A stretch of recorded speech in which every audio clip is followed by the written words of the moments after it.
Bonjour et bienvenue dans cette nouvelle vidéo dans laquelle nous souhaitons voir comment écrire un petit code VBA, donc une macro, pour à partir d'une liste d'événements que nous avons ici à l'écran, retrouver que ceux qui vont se produire ou commencer plutôt dans les 15 jours. Et donc nous souhaitons en fait transférer finalement une partie de ce tableau sur cet onglet-là pour en visualiser simplement les événements dans les 15 jours suivants. Alors pour ce faire, on va écrire une petite macro et donc du coup on va aller sur Visual Basic et tout de suite je vais insérer un nouveau module et une nouvelle macro on va identifier en fait les événements dans les 15 jours à partir de la date bien entendu du moment où on rafraîchit en fait la macro.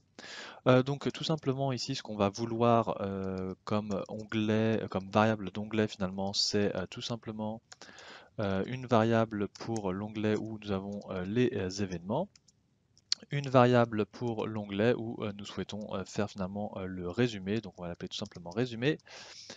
Et en termes de variables, nous souhaitons du coup une variable qui va nous permettre d'identifier la dernière ligne de notre tableau. Euh, et enfin, et surtout, il va nous falloir une variable qui va récupérer la date dans 15 jours puisque ce sera en fait notre élément de comparaison pour identifier si, bien entendu, il faut intégrer cet événement ou non dans notre tableau récapitulatif. Et pour notre tableau récapitulatif, ici, je vais mettre en fait une variable qui s'appelle ligne de copie pour savoir finalement où on insère l'information. Bon, là, c'est un tableau assez simple puisqu'on n'avons que deux colonnes, donc on n'a pas besoin de faire bien plus. Ici, du coup, je vais commencer par donc identifier les onglets. Ensuite, je vais trouver la fin du tableau des événements. En fait, d'ailleurs, même juste avant ça, je vais identifier finalement la date dans 15 jours.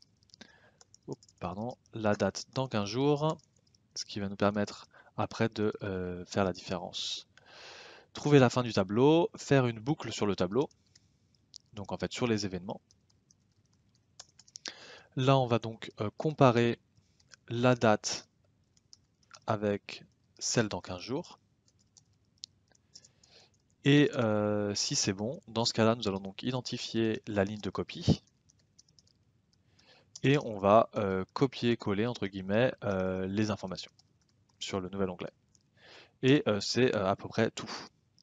Alors pour identifier les onglets, du coup, on va faire cet onglet résumé qui est donc égal au worksheet et du coup c'est la position 1 ici, et puis pareil, l'onglet événements, et ben c'est pareil, c'est worksheets et c'est la position 2 dans ce cas-là.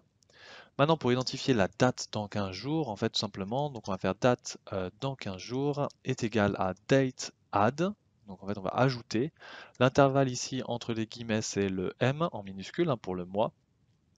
Le nombre, d'ailleurs non en fait je vous dis n'importe quoi, c'est pas le mois c'est le jour, donc on va mettre D. Virgule, le nombre de jours qu'on veut, ben, c'est 15. Et par rapport à quelle date? Par rapport à la date du jour, donc justement tout simplement date.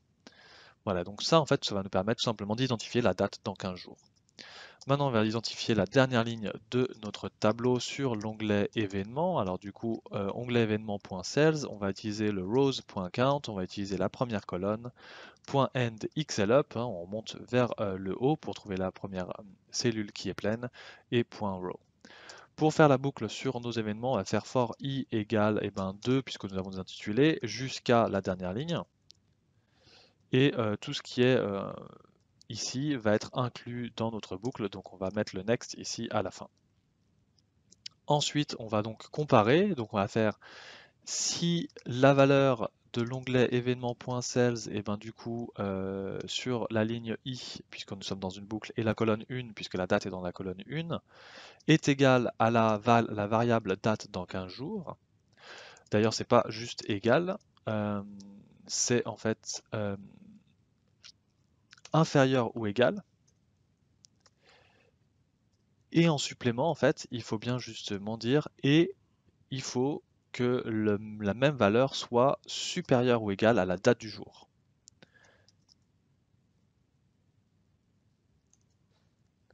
Il faut donc que ça soit supérieur ou égale à la date du jour, donc date. Pourquoi? Tout simplement parce que ça sert à rien d'inclure un événement qui est dans le passé sur notre liste, sinon notre liste ne sert à rien. Donc c'est vraiment que les événements futurs, ou en cours d'ailleurs. Une fois qu'on a ça, du coup, on va déplacer tout ça pour inclure tout ça dans notre condition if, voilà. Et maintenant, une fois qu'on a identifié qu'on était bien dans notre intervalle de date, entre guillemets, ici on va identifier donc la ligne de copie. Donc la ligne de copie, c'est en fait l'onglet résumé. Donc il faut trouver la dernière ligne. Donc pareil, rows.count, on va utiliser la première colonne, .end xlup, .row, et là on va faire donc plus 1 puisqu'il nous faut bien qu'on rajoute 1 à notre dernière ligne. Et enfin, nous allons juste copier les informations. Alors là, ce qu'on peut faire, c'est faire un avec onglet résumé. Donc pas oublier de mettre le end with à la fin. On va faire .cells. Ici, ça va être donc ligne de copie. La colonne 1 est égale à l'onglet événement .cells, et là ça va être donc i,1 aussi, voilà, simplement. Et pareil pour la deuxième colonne, donc ici on a juste à changer le 1 en 2 à chaque fois et c'est bon. Là du coup le code est complet. On va dire que on va faire un message box à la fin pour dire que c'est fait.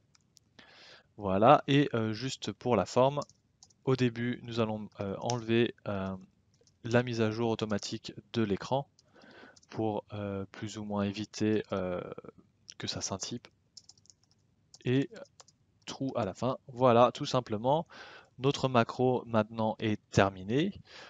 Donc si je retourne sur le tableau Excel, on a bien donc les événements. Alors aujourd'hui nous sommes donc le 22 décembre au moment où je tourne cette vidéo, donc certains événements devraient être inclus, certains ne devraient pas être inclus, et sur cette liste ici. Donc on va tester ça.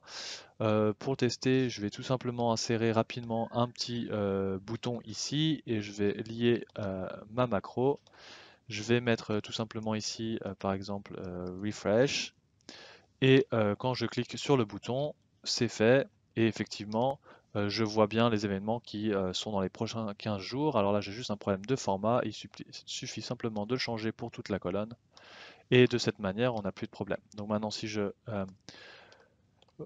enlève les éléments précédents, je relance la macro et là on n'a plus de problème, tout est en marche. Merci d'avoir regardé cette vidéo. N'hésitez pas à vous abonner en cliquant sur le lien à droite de cet écran ou à regarder une nouvelle vidéo en cliquant en bas.